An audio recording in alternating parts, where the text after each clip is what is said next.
l'Éternel soit loué.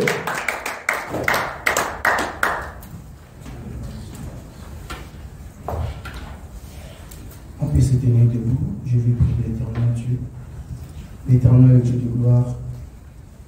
Nous sommes maintenant arrivés au moment où tu parles à la paix. Seigneur, je suis devant, je suis un homme. Laisse que toi seul, au travers de la parole que tu as mis dans ma bouche, que ton peuple reçoive ce que tu as préparé pour nous. Que tout se passe par l'esprit. Et que leur esprit soit aussi connecté à ton esprit. Afin qu'au travers de cette connexion, se passe un transfert de la nourriture céleste. De la nourriture qui apporte vie, la véritable vie. Pas la vie sur terre qui est éphémère, remplie de souffrances, mais la vie éternelle qui est éternelle, remplie de bonheur et de joie. Seigneur Dieu de gloire, laisse que l'intelligence et la sagesse que tu as accordée au Saint, Seigneur, accorde aussi à ton peuple, car c'est ton peuple, pour qu'il comprenne en fait qu'il est ta bonté, ta amour et ta volonté, Seigneur. Dans le nom puissant, le nom glorieux du Seigneur Jésus-Christ, Jésus. Amen. Amen. Amen, amen. Est-ce qu'on peut acclamer deux fois comme ça? Amen, amen. Je glorifie l'Éternel Dieu qui a permis encore que nous soyons de nouveau ensemble ici parmi vous et prêcher la parole de Dieu. Alors, ça fait pratiquement beaucoup de semaines que je n'ai pas été devant cette chaire pour prêcher la parole. Et l'Éternel a voulu à ce que cet après-midi, je sois là devant vous pour partager ce qu'il a mis en moi. Je bénis l'Éternel de Dieu parce que je suis de plus en plus convaincu que l'Esprit de l'Éternel me conduit.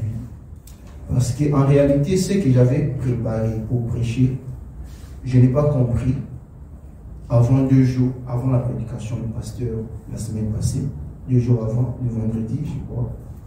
Automatiquement un verset qui m'est encore revenu. Je l'ai lu il y a longtemps, mais ça m'est revenu et je trouvais important de prêcher sur ça. Et le dimanche, par rapport au message du pasteur, c'est comme si c'est une suite logique d'un livre. Donc, le pasteur a parlé d'un chapitre et moi je viens ajouter notre chapitre, le même livre. Donc, Dieu est en train de préparer cette église à vivre une gloire. C'est à nous de profiter de ce que nous entendons. Ne les négligeons pas. Nous capitalisons-les, mettons cela à profit et ça va nous bénir. Dieu sait pourquoi. Déjà, les prédications ne sortent plus au monde actuel. Au monde actuel, ce ne sont que des prédications qui concernent le matériel. Mais les prédications qui concernent le changement de la vie, c'est rare de les écouter. Donc, quand vous avez l'occasion d'écouter les genres de prédications, il ne faut pas les négliger. Donc, l'Éternel Dieu nous bénisse. Amen. En fait, aujourd'hui, comme le thème, je viens de l'écrire là, les fondamentales d'une vie dédiée. Je voulais parler des fondamentales. Les fondamentales, d'après les dictionnaires, ce qui est fondamental, c'est ce qui sert de base, c'est ce qui sert de fond, des fondements. Donc ce qui a un caractère essentiel, déterminant, c'est ce qu'on appelle les fondamentales. Et je dis les fondamentales d'une vie dédiée. C'est une vie dédiée à Dieu. Alors, par là, je voudrais dire quoi? Qu'est-ce qui est essentiel dans la vie pour qu'un homme dédie sa vie à Dieu? Parce que la plus grande problématique pour les chrétiens, c'est ça. Dédier sa vie à Dieu. Toute sa vie, jusqu'à sa mort. C'est bon, on écoute la parole, on peut apprécier l'évangile, on peut s'approcher, c'est facile. Mais dédier maintenant sa vie à Dieu pour devenir un chrétien, c'est ça un problème. Et voilà, dans nos églises, nous avons l'habitude de dire Jésus, je t'aime, Jésus, tu es bon, Jésus, tu es merveilleux, Jésus, tu es tout pour nous. Mais le diable sait que malgré tout on est bloqué à un niveau. Les niveaux où nous sommes bloqués, C'est ce que nous allons voir. C'est un niveau très important. La Bible nous dit dans le livre des 1 Jean. 1 Jean chapitre 2, je suis dans le verset 15.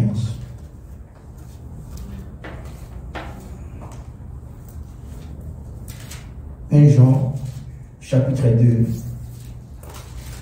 Écoutez ce que l'apôtre Jean nous dit, verset 15. N'aimez point les mondes, ni les choses qui sont dans les mondes.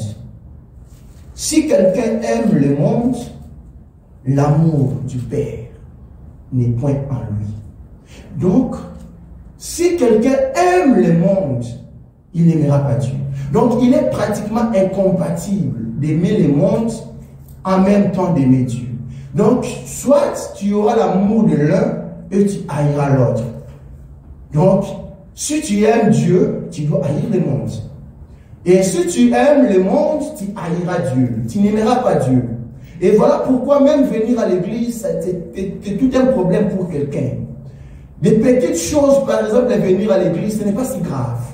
Mais ça te devient un problème pour quelqu'un quitte sa maison ou laisse ses affaires, ou laisse... Mais pour venir à l'église, c'est tout un problème. Pourquoi? Parce que la personne-là n'a pas l'amour de Dieu dans son cœur. Et pourquoi il n'a pas l'amour de Dieu? Parce qu'il a l'amour du monde. Amen. Bien aimé, l'amour est la base dans la relation. Dans une relation, c'est l'amour. Même dans les deux relations entre amis, il faut que l'amour soit la base ou le sous-bassement de cette relation pour que cette relation vive longtemps. Pourquoi? Parce qu'il y a des moments où le mal peut arriver, l'autre peut offenser, l'autre peut abuser. C'est l'amour qui va déterminer si réellement que ce dernier est ton ami. Le pardon va venir. Mais si l'amour n'a jamais existé dans votre relation, si quelque chose arrive, vous allez vous séparer et devenir des ennemis. C'est pour cela qu'il y a un adage qui dit, quelqu'un qui cesse d'être ton ami, c'est qu'il ne l'a jamais été. C'est que l'amour, quand ça manque dans une relation, c'est que cette relation ne peut jamais avancer. Même dans le mariage, quand l'amour manque dans le mariage, ce mariage ne peut pas aller loin. Parce qu'il y a des moments où des contradictions arrivent, des moments où des pires moments, des vents arrivent. Maintenant, c'est l'amour qui va faire en sorte que vous puissiez résister. Rappelez-vous, il y a un adage que Christ a donné sur les deux maisons. Une maison bâtie sur le roc et l'autre est bâtie sur le sable. Mais les moments de tempête, quand ça viendra, c'est la maison qui est bâtie sur le roc qui va résister. Donc, il faut qu'il y ait une fondation. Et l'amour a toujours été un fondement capital dans une relation. Amen. Vous comprenez? C'est pour cela, Dieu a même ovationné Job auprès de Satan. C'était parce que Dieu connaissait l'amour que Job avait pour lui. Mais le diable est comme ne connaissant pas, ne sachant pas lire les cœurs. Parce que c'est seul Dieu qui sonde les cœurs. Donc le diable ne savait pas pourquoi Dieu parlait avec confiance de son serviteur. C'était parce que Dieu savait que l'amour que Job avait, quel que soit ce qui pouvait lui arriver, Job n'allait pas le renier. Donc l'amour est la base. Même les trois juifs à Babylone, devant le roi Nabucodonosor, quand on leur a demandé de s'agenouiller, d'adorer les dieux de Babylone, ils ont refusé. Pourquoi? Parce qu'ils avaient l'amour pour leur Dieu. Même au prix de la mort, ils ont accepté, pendant qu'on était en train de chauffer la fournaise, ils ont accepté de mourir. Les apôtres également sont morts. On a décapité Pierre à Rome, on a tué Philippe, on a tué des apôtres à cause de l'évangile. Pourquoi? Parce qu'ils avaient l'amour de Dieu. Alors Dieu veut à ce qu'il dans cette relation, qu'il ait l'amour. Mais qu'est-ce qui empêche maintenant les gens à aimer Dieu? C'est le monde. Donc l'amour du monde, c'est ce qui nous empêche à aimer Dieu. Alors voilà pourquoi l'homme de Dieu, l'apôtre Jean, nous parle ici de l'amour. Bien aimé, l'amour n'a peur de rien. L'amour n'a peur de rien. Une maison était en train de brûler et l'enfant, une fille était à l'intérieur en train de crier « Maman, maman ». Et la mère était partie acheter quelque chose, arrivant, trouve la maison est en train de prendre le feu et sa fille était à l'intérieur. Le courage qu'elle a pour entrer dans la maison malgré le feu et risquer sa vie, c'est à cause de l'amour. C'est l'amour qui l'a fait entrer là, malgré le feu.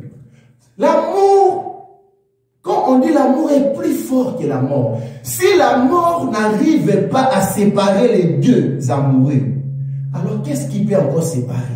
Parce que l'amour, la mort est au sommet de tout. Donc, c'est le point culminant de tous les maux.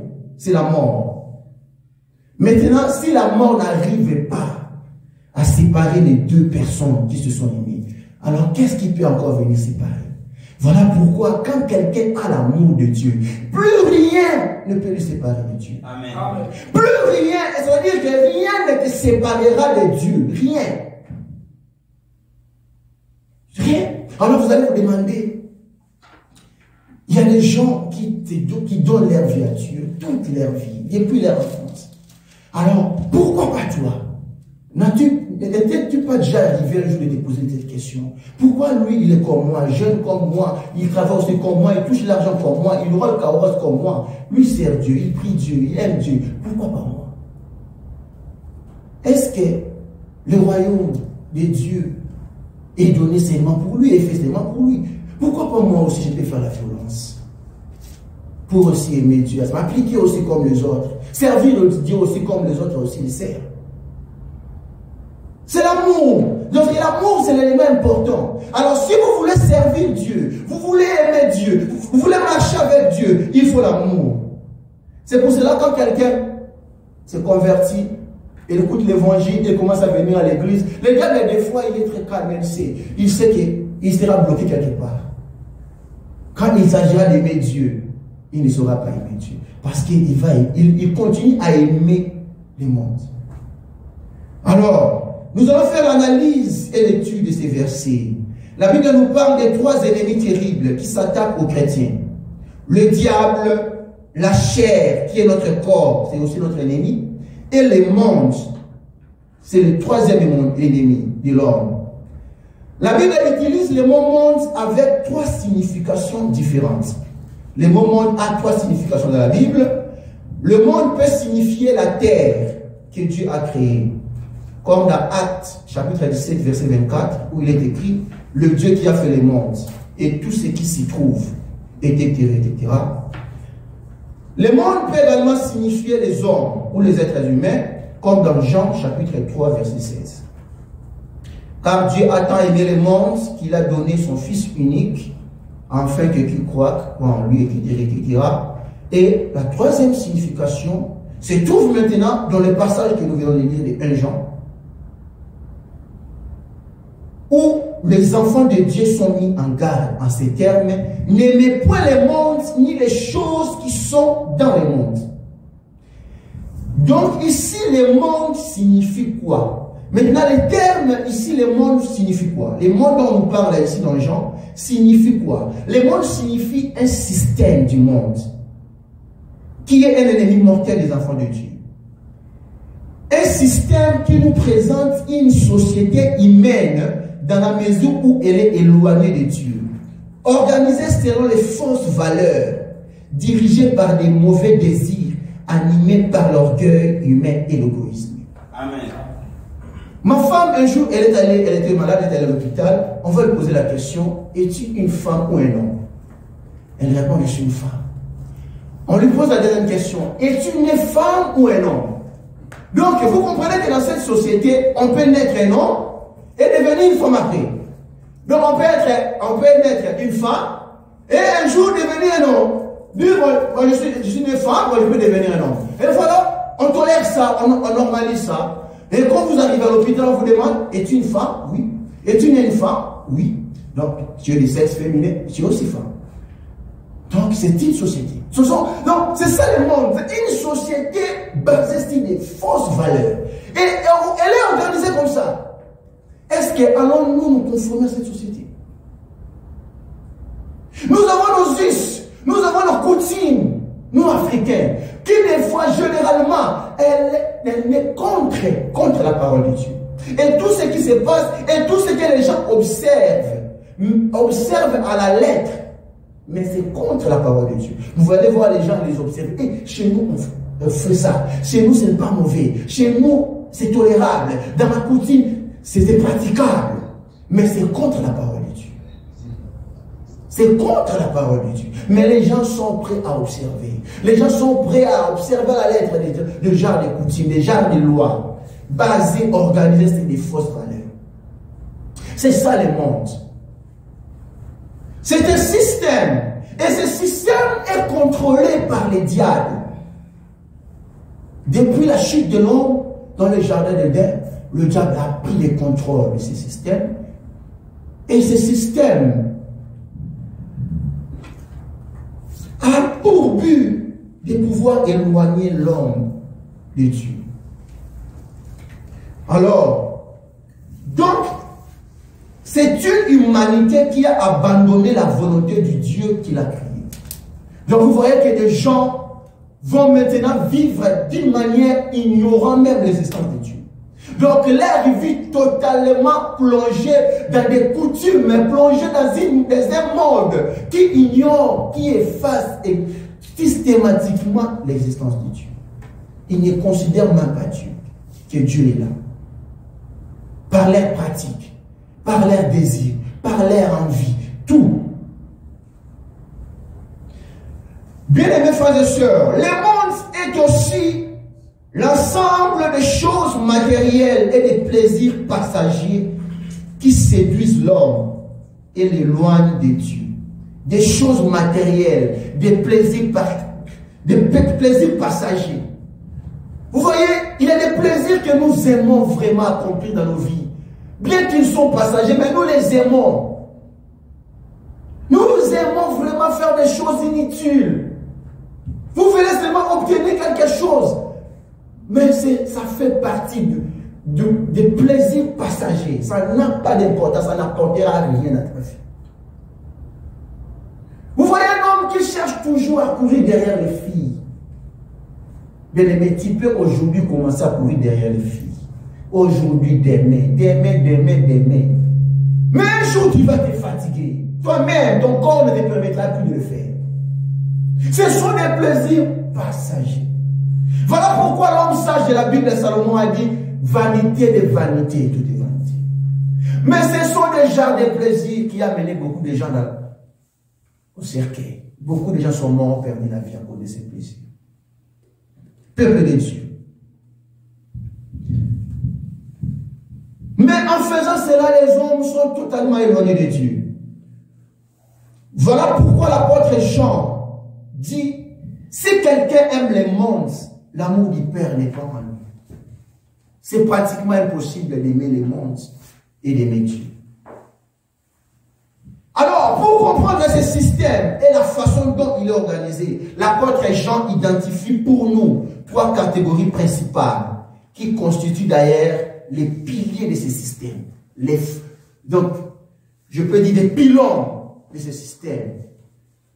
Dans le verset 16, il dit, tout ce qui est dans le monde, la convoitise de la chair, la convoitise des yeux et l'orgueil de la vie, ne vient point du Père, mais vient du monde. Amen. La convoitise de la chair. Les gens du monde sont à la recherche des plaisirs charnels. C'est ça la recherche. Donc, vous voyez quelqu'un qui est à la recherche du plaisir charnel. Au lieu de chercher même Dieu, d'écouter la parole, d'aller même à la prière, d'aller même intercéder. Non, ils sont pleinement plongés à la recherche des plaisirs charnels. C'est ce qui les intéresse. La pornographie, la prostitution, l'adultère, l'homosexualité, l'inceste, etc. Le livre de Galates, chapitre 5, verset 17. Galates, chapitre 5, verset 17, la Bible nous dit, car la chair a des désirs contraires à ceux de l'esprit. Et l'esprit en a des contraires à ceux de la chair. Ils sont opposés entre eux. afin que vous n'effaciez pas ce que vous voudrez. Donc, il y a des désirs qui relèvent de la chair, et il y a également des désirs qui relèvent de l'esprit. Mais ces désirs, la Bible nous parle, ils sont opposés. Donc, quand vous écoutez la voix de votre chair, automatiquement, vous devenez opposant à la voix de l'esprit. Amen. Amen. Parce que vous allez accomplir les désirs de la chair. Mais quand vous écoutez la voix de l'esprit, vous allez accomplir la voix, les désirs de l'esprit. Et vous allez automatiquement anéantir tous les désirs de la chair. Et la Bible continue dans le verset 19. Or, les œuvres de la chair sont manifestes. J'aime les termes manifestes. Manifestes veut dire, elles sont claires, c'est connu. Ce n'est pas quelque chose à confondre. L'impudicité, l'impureté, la dissolution, l'idolâtrie, la magie, les inimitiés, les querelles, les sectes, l'envie, l'ivrognerie, les excès de table. Et on ajoute, et les choses semblables. C'est-à-dire que la liste n'est pas exhaustive. Elles sont tellement nombreuses que nous ici, quand nous étions dans le monde, on aimait et on faisait. Mais l'apôtre Jean et l'apôtre Paul ajoutent en disant, je vous dis d'avance, comme je l'ai déjà dit, que ceux qui commettent de telles choses n'hériteront jamais les royaumes des cieux. Amen. Amen. C'est ce que nous oublions, le royaume de Dieu. Le royaume de Dieu est proche, bien aimé dans le Seigneur. Passons au royaume du ciel. Passons à la vie éternelle. Dès que nous vivons tous les jours, moi il m'arrive des fois quand je travaille et je sens la douleur du travail. Mais je pense et je dis, tout ce que j'ai fait et tout ce que je vais obtenir, je vais le laisser dans le monde. Tout ce que je vais obtenir en faisant ce travail, je les laisserai dans ce monde. Un jour, je finirai par quitter ce monde. Mais éternel est mon Dieu, fais-moi grâce, que je vois le ciel, que j'entre dans le ciel. C'est-à-dire que le ciel, ces rendez-vous, je ne peux jamais les rater. Alléluia. Amen. Alléluia. Amen. Donc, que l'éternel Dieu nous fasse grâce. Dans le verset 22, mais les fruits de l'esprit. En ce qui concerne la chair, on nous a parlé des œuvres. Mais en ce qui concerne l'esprit, on nous parle des fruits. Voici la différence. L'esprit, c'est l'esprit de Dieu. Quand on parle des fruits, on voit l'arbre. C'est-à-dire que l'esprit de Dieu, c'est l'arbre. C'est-à-dire que quand Dieu est planté dans ton cœur, c'est les fruits qui seront produits en toi. C'est ce que Dieu va te donner. L'amour, la joie, la paix, la patience, la bonté, la bénignité, la fidélité, la douceur, la tempérance. Donc, le fruit de l'esprit, c'est ce que nous devons désirer dans notre vie. Deuxième pilier, la convoitise des yeux. Bien aimé, en ce qui concerne la convoitise des yeux, il faut savoir que la convoitise des yeux correspond très souvent à l'amour de l'argent. L'amour de l'argent. L'homme du monde cherche de l'argent, la sécurité. Donc cherche en argent la sécurité. Ne voulez pas reconnaître que Dieu est le seul refuge. Donc le seul vrai refuge, c'est Dieu. Nous pensons que l'argent peut tout sécuriser dans notre vie. Bien aimés frères et sœurs, il y a des choses que l'argent ne peut jamais faire. Amen. Il y a une image qui a tourné à travers le monde où un homme qui était tellement riche, mais il était atteint de cancer. Alors son cancer était arrivé au stade terminal. Il a apporté son argent au médecin afin que les médecins puissent faire quelque chose, afin qu'il vive. Mais le médecin dit non, je n'ai rien fait. Il a regardé son argent. Il a vu maintenant que l'argent en avait plus d'importance et ça ne lui servait à rien, à rien. Il a jeté l'argent à l'hôpital. Alléluia. Amen. Donc il y a des choses que l'argent ne peut jamais faire. L'argent ne peut jamais t'épargner à l'accident. L'argent ne peut jamais t'épargner à la mort. L'argent ne peut jamais sauver une âme. L'argent ne peut jamais faire des choses que seul l'Éternel fait. L'argent ne peut jamais le faire. Donc en l'argent, on n'a pas toute la sécurité. On n'a pas de sécurité. Et la sécurité n'est qu'en Dieu. Amen. Amen.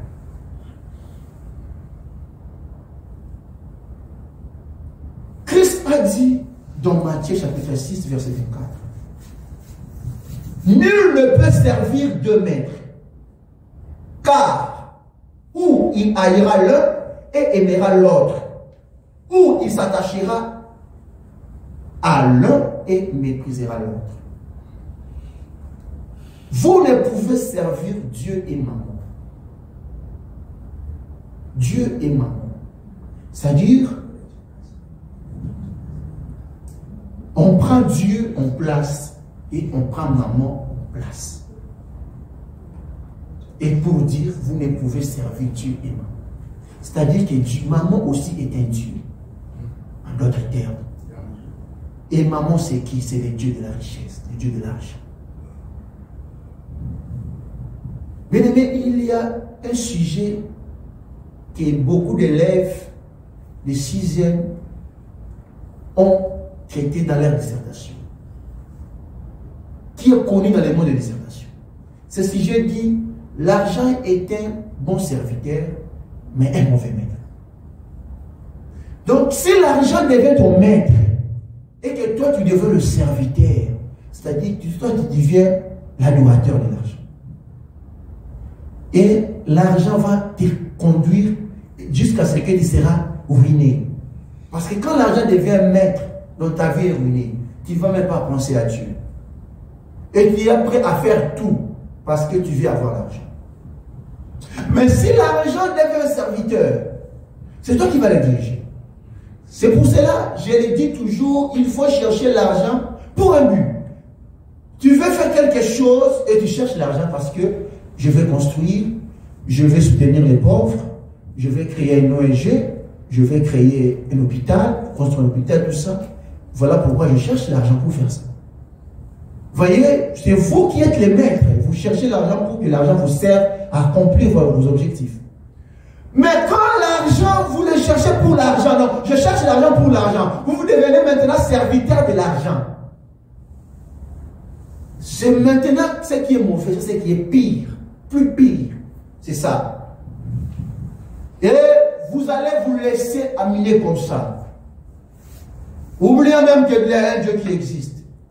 Et voilà pourquoi dans les pays où nous sommes ici, moi je le dis toujours, ici c'est les mamans qui règnent. Parce que ici, le système dont on paye des gens ici, c'est-à-dire qu'on prend les temps.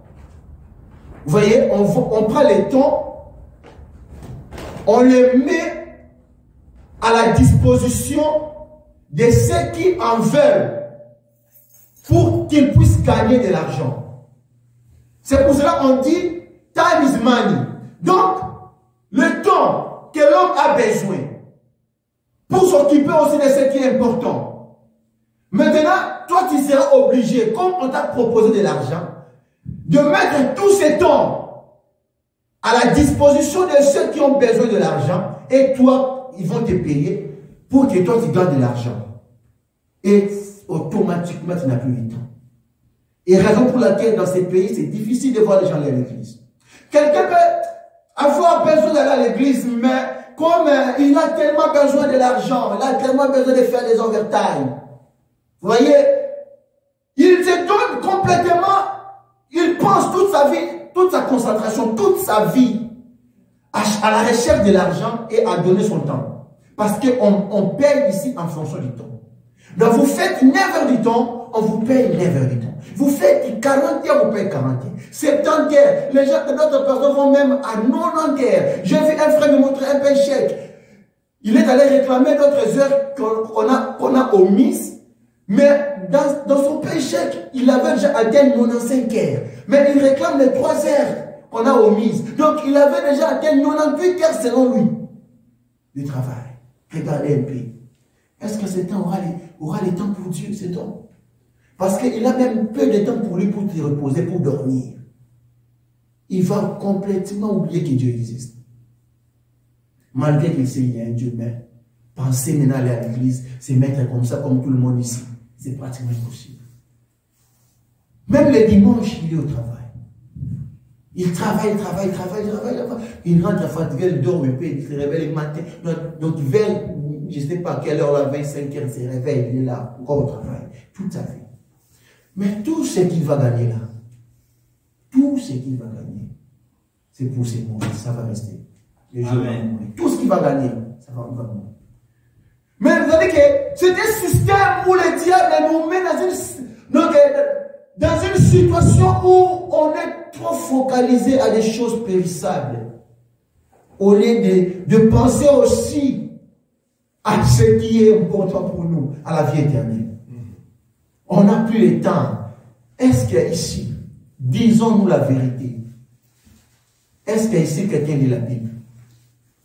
Par jour, tu lis la Bible combien de fois? Tu prends le temps ici, à la maison. Des fois, nous avons nos Bibles dans nos téléphones. Nous avons nos Bibles. Mais voir quelqu'un lire la Bible, pratiquement impossible. Mais quelqu'un peut passer tout son temps sur Facebook, sur TikTok. On est là sur WhatsApp. Pendant que tu peux être là du matin jusqu'au soir, si tu n'es pas allé au travail, en train de passer le temps. Donc c'est tout un système que les diables ont organisé. Vous voyez cette société, cette humanité, pour ignorer Dieu, pour ne pas aimer Dieu, pour ne pas avoir le temps pour penser à Dieu, penser à ce qui est ton avenir. Et le troisième point, c'est l'orgueil de la vie. L'orgueil de la vie, c'est un esprit qui crée une rivalité avec les autres. Un esprit de compétition. Les gens sont tellement orgueilleux à tel point qu'ils pensent être comme des petits dieux. Surtout s'ils ont de l'argent. Vous voyez quelqu'un qui est riche, il a des comptes en banque, il a des affaires, il voyage, il fait classe, tout ça. Mais quand il regarde les autres qui sont pauvres et qui n'ont rien, il regarde comme s'ils étaient des cafards, je ne sais pas moi comment. Vous voyez, il est orgueilleux tellement, il pense tout obtenir. Mais quand nous nous rendons dans les cimetières, est-ce que nous ne posons pas des questions? Que ces gens ici étaient comme nous. Il y a des riches, il y a des hommes forts, il y a des Gengis Khan, il y a eu des gens dans ce monde comme des Pacha Atatürk, il y a des hommes forts comme des Adolf Hitler, il y a des hommes forts comme des Général de Gaulle, il y a des hommes comme des Ben Gurion David, il y a des hommes forts comme des Mandela, il y a des hommes dans ce monde, mais ils sont morts. Mais les gens comme ici les ignorent. Il n'y a que l'orgueil qui nous guide. Au lieu que la simplicité et l'humilité nous guident, c'est l'orgueil. Je suis plus beau que celui-là. Je marche bien plus que celui-là. J'ai beaucoup d'argent plus que lui. Je suis plus intelligent que lui. Je prêche plus que lui. Regardez, j'ai une église plus grande église que son église. J'ai toujours comme ça, même les hommes de Dieu. L'orgueil. Mais que l'humilité nous guide. Et la simplicité. Car tout cela, ça ne vient pas de Dieu.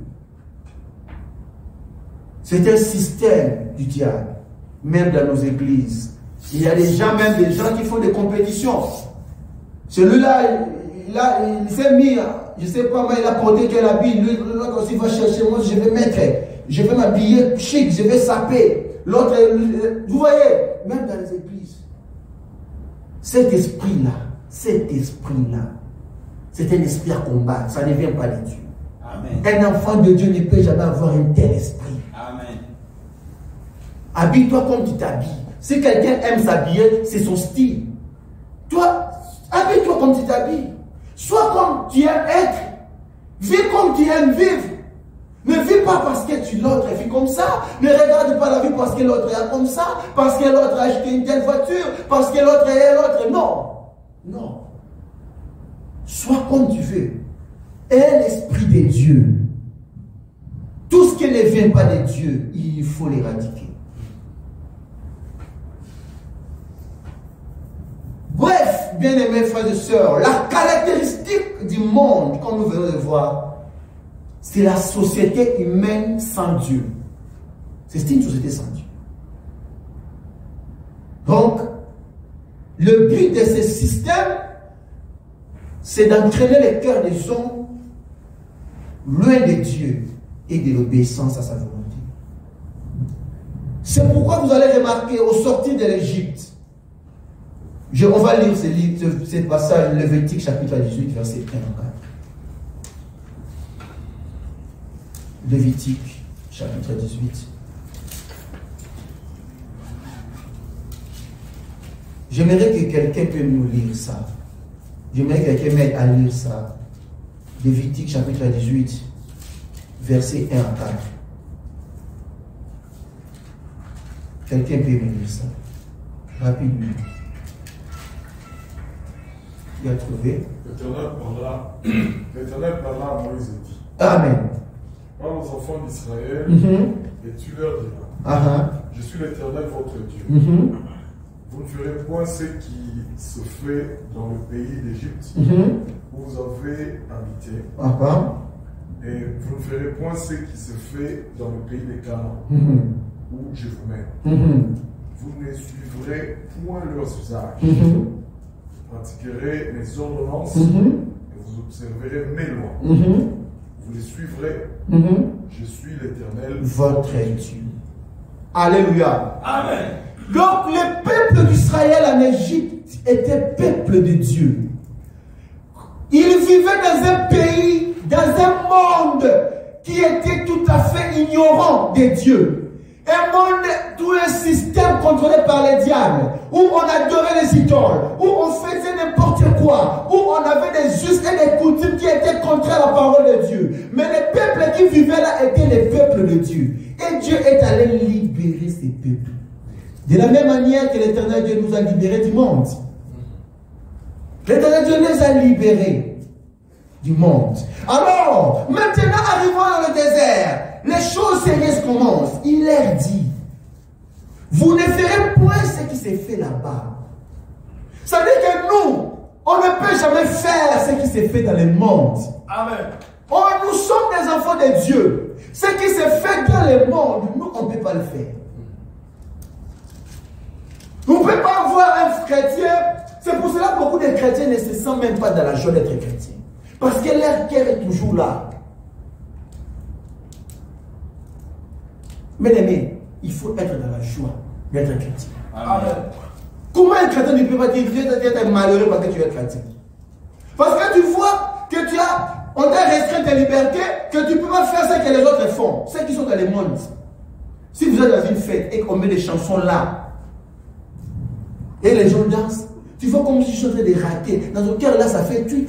C'est comme si tu devais aussi te retrouver dans la piste en train de danser comme ces gens-là. Tu dis, parce que je suis seulement chrétien, je danse ici. Ça va faire mal. Mais dans ton cœur là, tu es en train de bouger. Vous voyez? Donc il faut regretter. Non. Ça, on ne fait pas quand on sait qu'on est enfant de Dieu. Notre Père n'aime pas ça. Il dit, vous ne ferez pas. Et il leur avertit encore. Là où vous allez trouver des peuples. C'est aussi le monde. Vous ne ferez pas ce qu'ils font. Mais vous allez observer, moi, mes ordonnances. Vous allez pratiquer ce que moi, je vais vous dire de faire. Et nous, les enfants de Dieu, nous pratiquons ce que Dieu nous dit de faire. La solidarité là. Donc, nous pratiquons la bonté. Nous pratiquons l'amour. Le pardon, la miséricorde. C'est ce que nous pratiquons, l'amour du prochain. Donc il est dit, donc c'est ça le monde. C'est-à-dire que le monde, quand quelqu'un aime le monde, il est automatiquement ennemi de Dieu. Automatiquement. Tu ne vas pas aimer Dieu. Vous allez voir quelqu'un se réveille le matin dans son téléphone. C'est son casque, il écoute des musiques profanes. Dans son voiture, il ne joue que musique profane. Dans la maison, sur YouTube, il musique profane. Aller là devant avec sa bière en train de boire. C'est ce qu'il aime. Si tu veux et tu mets seulement la chanson chrétienne, et il va comme si, donc, toi, qu'est-ce que tu mets là? Parce qu'il est ennemi de Dieu. Ce n'est pas des choses qu'il aime. Il vient et te trouve en train de suivre une prédication. Ah, toi aussi, vous là, vous là. Non, lui, il aime. Tu mets Kofi, tu mets, je ne sais pas moi qui. Ça, là, vous êtes content. L'amour du monde. Même si tu te convertis aujourd'hui, si tu as encore l'amour du monde, tu vas retourner. Bien aimé, on a un grand frère dans la famille qui est pasteur.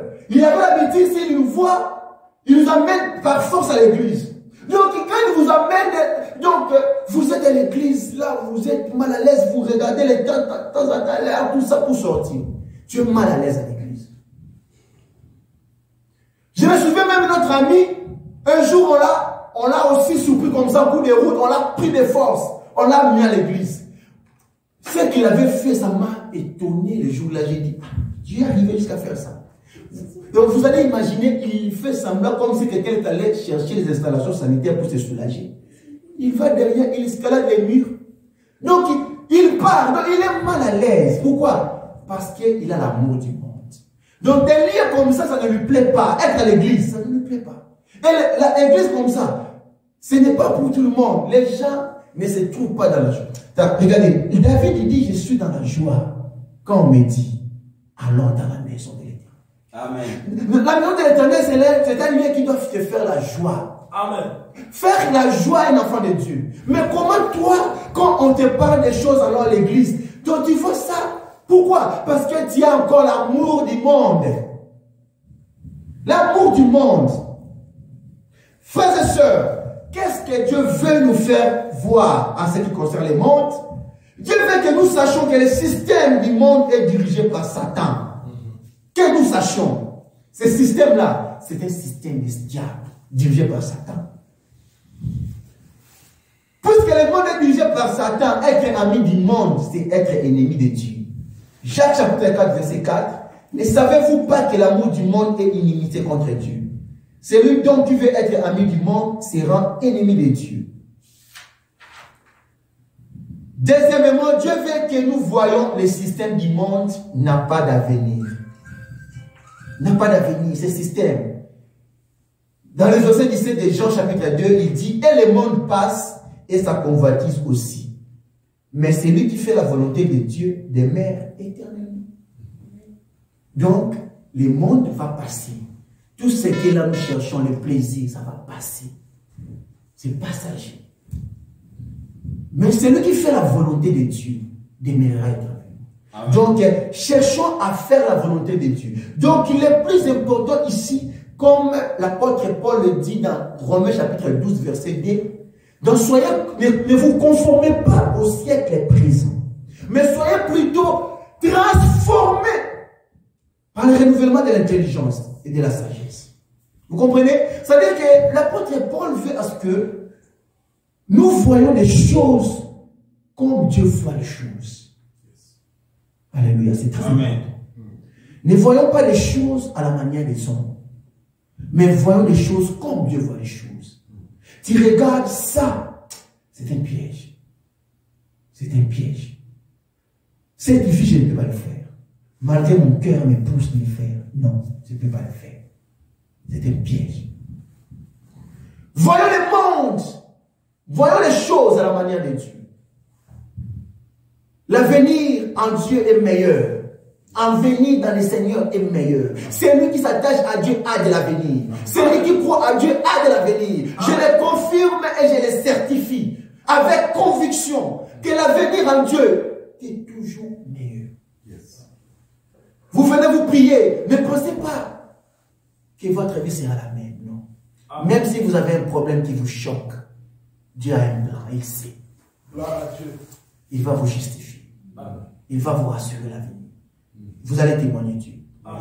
Même si les choses se pointent dans votre vie, ne paniquez pas. Satan veut vous faire trembler. Ne paniquez pas. Ayez la confiance en Dieu. Amen. Notre Dieu est vivant. Amen. Le Dieu que nous venons servir ici est vivant. Il est le même hier, aujourd'hui, éternellement. De la même manière qu'il a fait au temps des apôtres, au temps des prophètes, et de la même manière qu'il fait jusqu'aujourd'hui. Amen. Nous avons la confiance en Dieu. Moi, j'ai la confiance en Dieu. Et je sais que toi aussi, tu as la confiance en Dieu. Amen. Aime ton Dieu plus que toute chose sur terre. Plus que ton travail, plus que ta femme, plus que ton mari. Aime Dieu plus que tout. Aime son amour. C'est lui ton créateur. C'est lui qui, je ne sais pas moi, qui t'a aimé les premiers. C'est lui qui est tout pour toi. Qui est tout pour toi.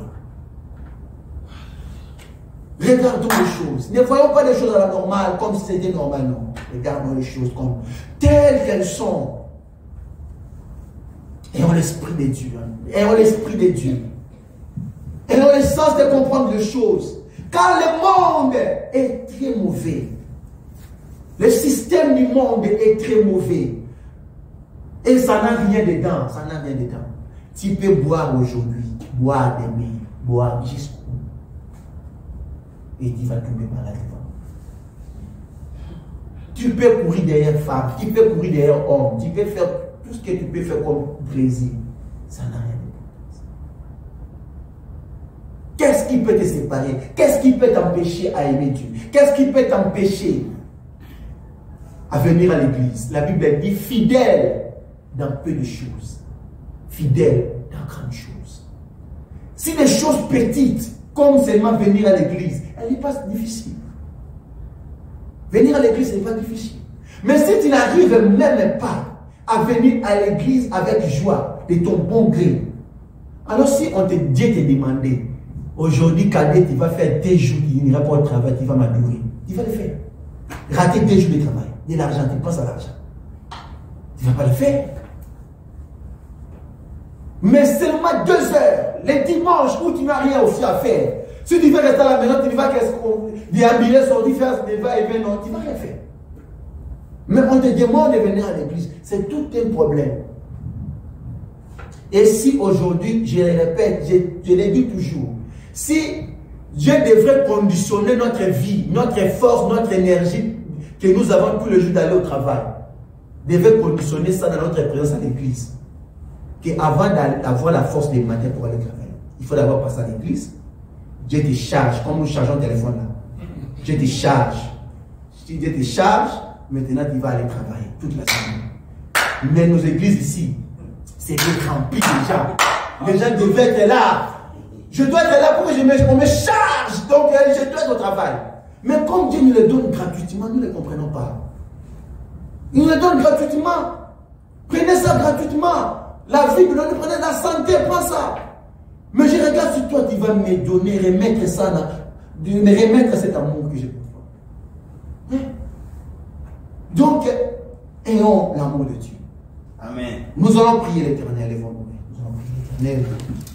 L'Éternel est bon.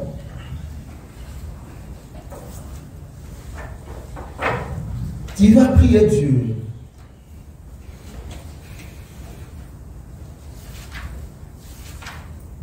C'est l'Éternel Dieu qui a sauvé Israël de l'Égypte. Israël de lui-même ne pouvait pas être sauvé de l'Égypte. De sa propre force, Israël ne pouvait pas être sauvé de l'Égypte. Il a fallu la main puissante de Dieu.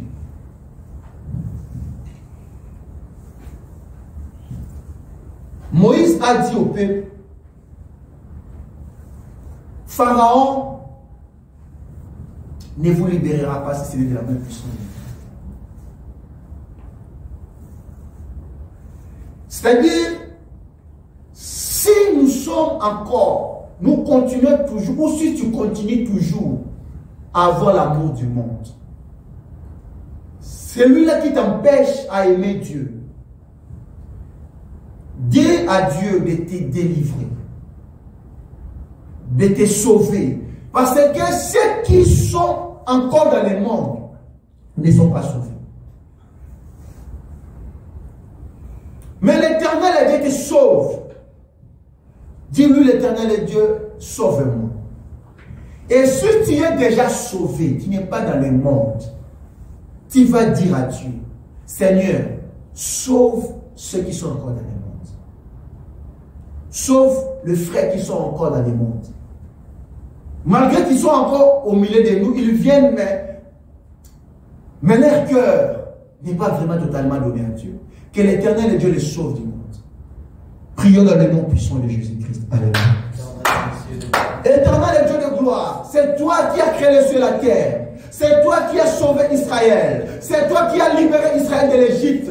C'est toi qui as libéré Israël pour qu'Israël devienne libre de l'Égypte de Pharaon. Oh Père éternel, en ce moment si précis, je viens auprès de toi pour implorer, Seigneur, ta main puissante pour sauver les frères, les sœurs qui ne sont pas encore sauvés, qui sont encore dans le monde, qui sont encore en train d'aimer le monde. Seigneur, sauve-le. Seigneur, libère-le.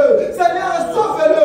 Dans le nom puissant de Jésus. Dans le nom puissant de Jésus. Tu es le même manière éternellement. Seigneur, sauve-le. Dans le nom puissant de Jésus-Christ.